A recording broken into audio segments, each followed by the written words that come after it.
In the ancient lands of Sumer, where the Tigris and Euphrates rivers cradled the birthplace of civilization, the people worshipped many gods.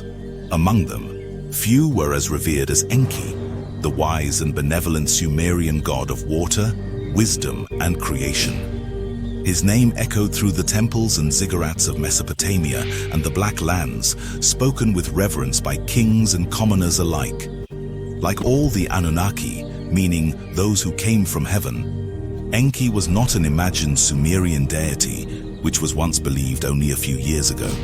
However, recent modern interpretations and archaeological findings suggest that he was, in fact, an advanced extraterrestrial prince from another world.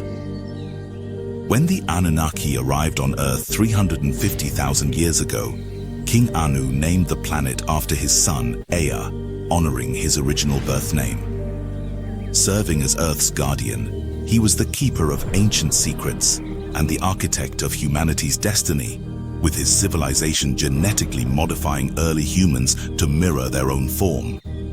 Enki, the eldest prince of Nibiru, was born under King Anu's rule, the king of the galaxy.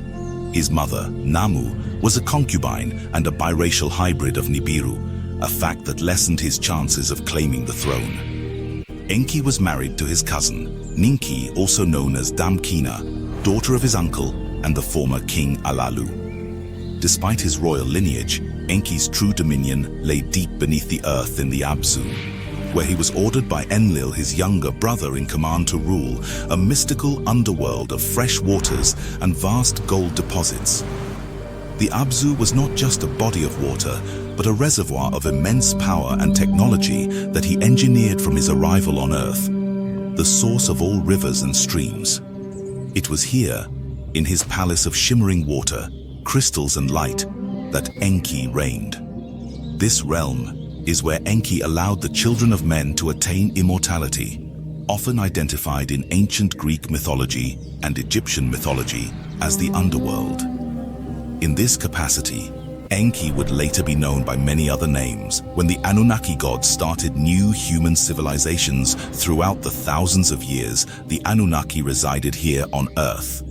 Enki is known as the god Shiva or Varuna in Hinduism, Poseidon and Hades in Greek mythology, the snake in the Garden of Eden in the modern biblical texts, the Egyptian god known as Ptah, and in Nordic mythology as Loki.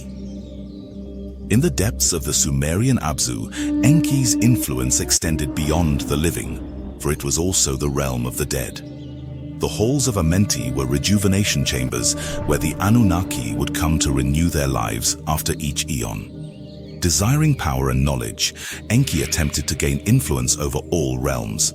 However, in his quest for more authority, he was outmaneuvered by Enlil and the other Anunnaki leaders, who convinced him that ruling the underworld was an esteemed role, allowing him access to secrets hidden in the deep. In some versions, the goddess Ereshkigal, ruler of the underworld, also played a role in anchoring Enki's connection to the underworld. Enki's ventures into her domain led to him unknowingly binding himself to its mysteries. Over time, he became more deeply tied to the underworld's governance, where he was seen as the intermediary between life and death, creation and destruction. In his underworld, Enki fathered a child with Ereshkigal, granddaughter of his half-brother Enlil. Their son was named Ningish-Zida, later known as the Egyptian god Thoth, who would become a god of wisdom and magic. Ninki, his first wife, gave birth to his eldest son, who was named Marduk. His other children were Gibil, the god and engineer of magical artifacts and metallurgy, Dumuzi, the god of the Black Lands of Africa, and Nergal, who was the guide of Noah during the flood. His first human son before Noah, according to the Sumerian texts, is Adapa, a blood ancestor to the first Adam and Eve. Adapa's son are in actuality Cain and Abel of biblical texts. The rivalry between Enki and Enlil is a core theme in Mesopotamian mythology, often fueled by Enki's dissatisfaction with the balance of power. When Enki arrived on Earth, the Persian Gulf extended inland, creating marshes that became his preferred domain. As a master engineer, Enki transformed these swampy areas into fertile lands by constructing canals, river embankments, and drainage systems. At the edge of these marshlands, he established Eridu, also called Haki, or the place of water fishes. His grand residence, the Abzu, symbolized the Abzu's life-giving waters.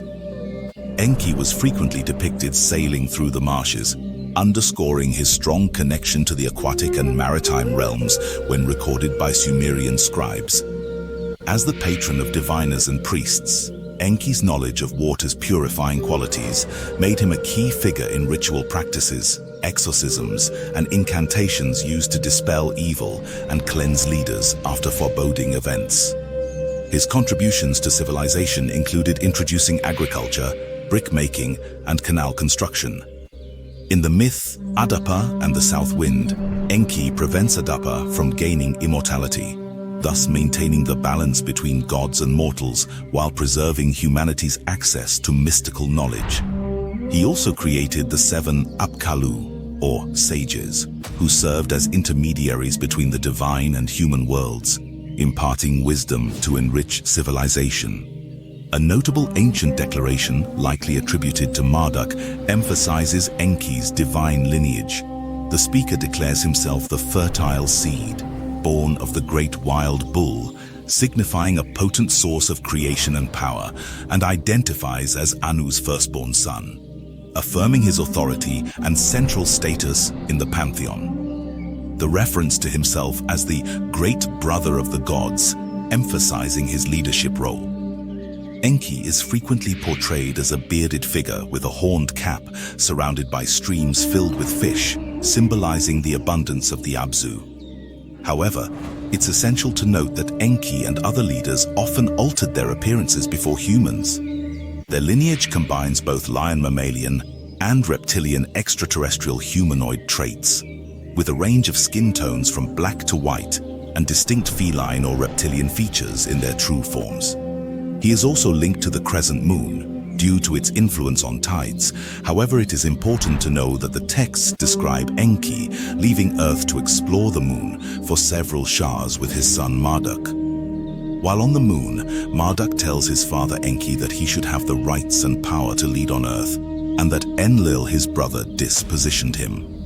In the myth, Ninurta and the turtle, Enki captures Ninurta, son of Enlil, using a turtle, ultimately reclaiming the powerful tablet of destinies that controls humanity's fate, which can have several dualistic meanings today.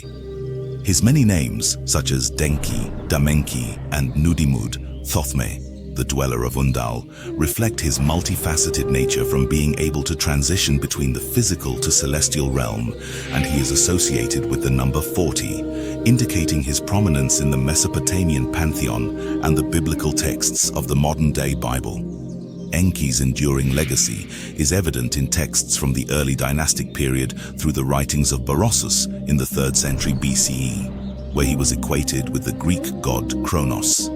Despite shifts in the Mesopotamian pantheon, Enki remained a benefactor of humanity and a protector of civilization. Enki ultimately aimed to ensure that his offspring Marduk, rather than Enlil's, would inherit divine authority with the help of his sister Ninhursag, also Anu's daughter, but not by Antu, further complicating divine succession rules.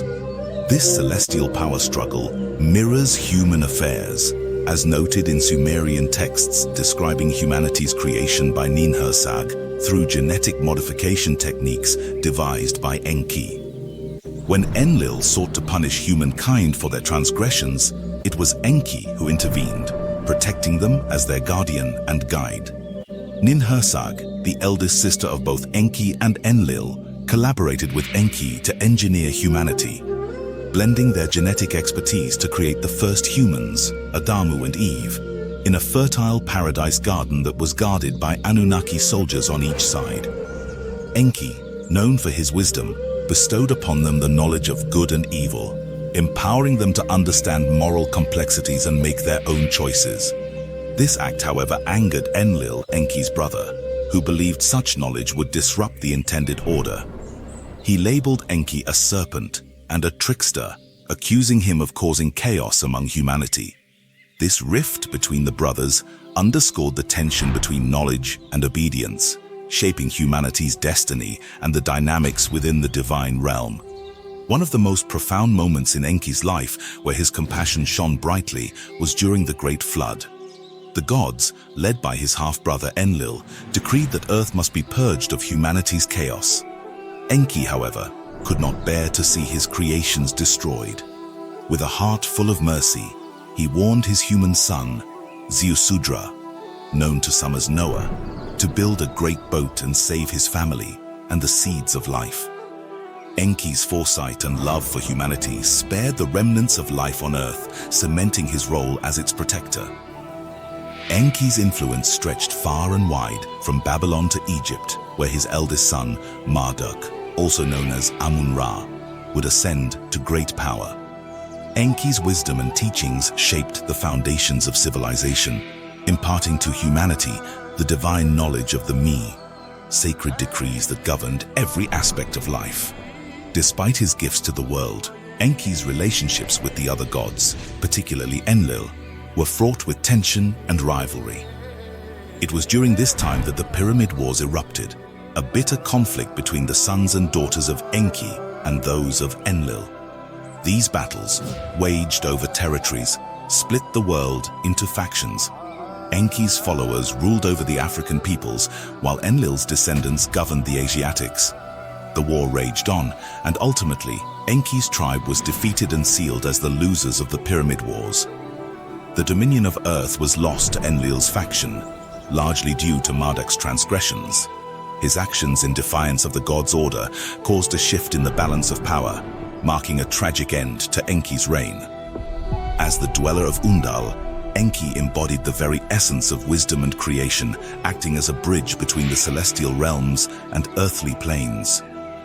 His presence in the halls of Amenti symbolized the deep bond between the six-dimensional archangels and the physical world, granting him the power to share knowledge with both deities and humanity. In this sacred domain, Enki served as a guardian of ancient cosmic truths, revealing the mysteries of the universe and the secrets of life.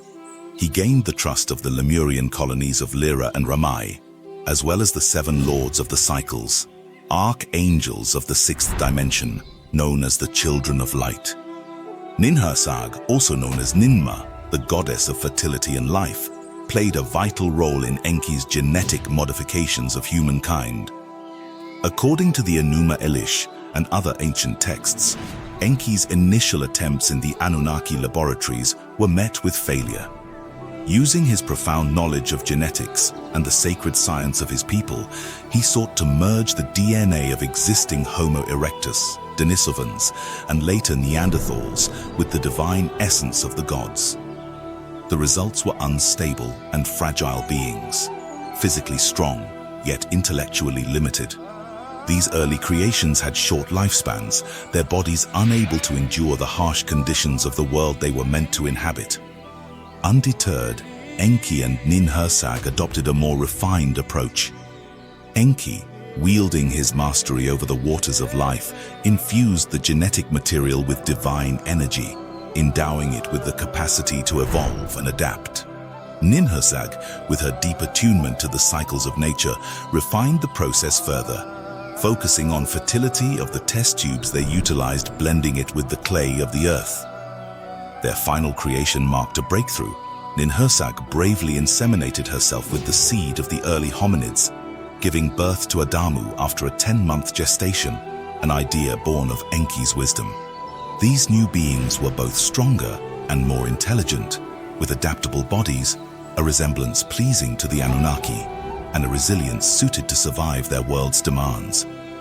Most Sumerian recordings on the Anunnaki are always dualistic due to missing translations. However, most portray Enki as a peaceful wise man.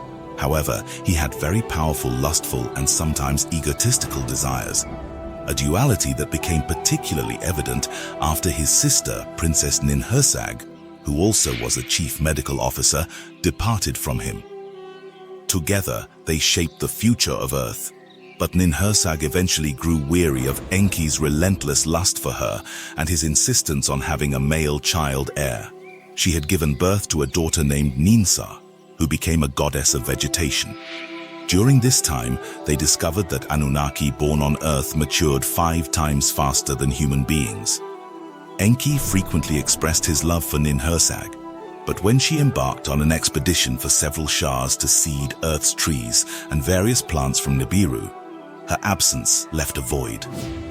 In her absence, Enki turned his affections toward their daughter, Ninsar. Ninsar, born from the union of Enki and Ninhursag, embodied the abundance and fertility of the natural world. She represented the growth of plants and the nurturing life force that sustained all living beings. However, Enki, in his loneliness and unchecked desires of the semblance of Ninhursag, sought comfort in his own daughter. Without Ninhursag's guiding hand, Enki unknowingly fathered a child with Ninsar, leading to the birth of Ninkura, the goddess of the mountains. Ninhursag returned and was enraged at Enki's repeated transgressions. Enki's violation of natural boundaries was a direct affront to the balance of life that Ninhursag cherished. Despite the birth of their daughter Ninkura, who symbolized the Earth's strength and stability, Ninhursag could no longer ignore Enki's reckless behavior. Enki's cycle of overreach continued when he looked towards the daughter of Ninkura. He approached her and fathered another child, Utu, the goddess of spinning and weaving. Utu represented cosmic order, but before Enki could repeat his mistake, Ninhursag intervened. She warned Utu to resist Enki's advances, but it was too late. Utu succumbed, and the union brought about great suffering. Seeing the damage Enki had wrought, Ninhursag, filled with both anger and pity, returned to intervene. She cursed Enki, not with words of hatred, but with the weight of his own actions. Ninhursag extracted Enki's seed from Utu's body, and from it gave birth to 8 sacred plants, each representing a vital aspect of nature disrupted by Enki's recklessness. In his arrogance, Enki consumed the plants, unaware of the consequences. His body became stricken with illness as the forces of nature turned against him. His viscera also had unending painful sensations. The very essence of life that he had manipulated and violated poisoned him, symbolizing the peril of unchecked power. As Enki lay dying, the Anunnaki gods pleaded with Ninhursag to save him. Though deeply angered, Ninhursag was still the goddess of life, and she could not ignore the cries of the other gods. To heal Enki, Ninhursag ordered her chief medical officers each to engineer a cure for his ailments. Nintai, Lady of Life, healed his rib. Ninkasi, Lady of Beer, healed his throat. Nansha, Goddess of Justice, restored balance. Azimua, Goddess of Healing, mended his limbs. Natsi, Goddess of the Goatfold, healed his muscles. Through these divine daughters, Ninhursag not only healed Enki, but restored balance to the world that had been destabilized by his transgressions. However, despite healing Enki, Ninhursag left him for good, retreating into the mountains to oversee the forces of life and fertility. She planted over 700 Anunnaki planets of Nibiru. Enki, though healed, was left with the weight of his past actions. He realized that his unchecked desires had caused suffering not only to himself, but to the daughters of the gods and the natural order they represented. Ninhursag's departure left Enki without his vital counterbalance, and he was forced to reflect on the consequences of his actions. Enki, often revered as a god by the ancient Sumerians, was neither a god in the omnipotent sense nor a flawless being. Although mythological texts describe him as divine, Enki was, in essence, an advanced extraterrestrial from the Anunnaki civilization. Possessing extraordinary knowledge and technology, he appeared godlike to early humans, but he was ultimately a complex, flawed individual, driven by both wisdom and personal desires. Enki's compassion for humanity often brought him into conflict with his half-brother Enlil, highlighting a fundamental difference in priorities. While Enlil valued order and obedience, Enki championed growth, freedom, and the nurturing of human potential. This empathy led Enki to advocate for humanity, even when it contradicted the directives of other Anunnaki beings from Nibiru, Orion, and Sirius. His expertise in genetic engineering and civilization building was balanced by his own ambitions. and his legacy became one of mixed fortunes. Though he provided humanity with wisdom, his actions also introduced complexities and moral dilemmas that people would have to resolve on their own. Among humans, those with significant traces of Anunnaki heritage are most often descended from Enki's lineage. If you enjoyed this episode, please like and subscribe to our channel for more ancient myths and astral legends. Please check our references in description for further research on this topic. May the eternal light forever guide your path. See you on the next episode.